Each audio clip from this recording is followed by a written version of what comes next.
Hi అండి, welcome to Sanitha garden. ఇదిగోనండి, ఈరోజు నా గార్డెన్లో పాలకూర హార్వెస్ట్ చేసుకుంటానికి వచ్చాను.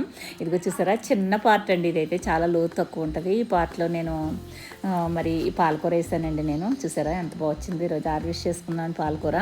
మనం ఇలాంటి చిన్న చిన్న తొట్టుల్లో కూడా మనం వేసుకుని మన బాల్కనీలో పెట్టుకుంటే ఇలాంటి ఆకుకూరలు అయితే ఈజీగా పెరిగిపోతుందండి. పెద్ద ఎండ అవసరం లేదు దీనికి. సరిపడి సెమీ సేడ్లో ఉన్నా సరే మనకి ఎదిగిపోతుందండి. ఇదిగో నేను ఎప్పటికప్పుడు ఇది అయిపోయేసరికి అలాగా వేస్తున్నాను నేను. ఇది చూసారా చాలా లోతు తక్కువ ఉందండి. డిప్ అయితే 50 రూపాయలదండి. ఇవి అయితే ఇందులో వేసాను అనమాట. నేను ఇందులో అప్పుడే 2 సార్లు నేను కట్ చేశాను. ఇది 3వ అండి.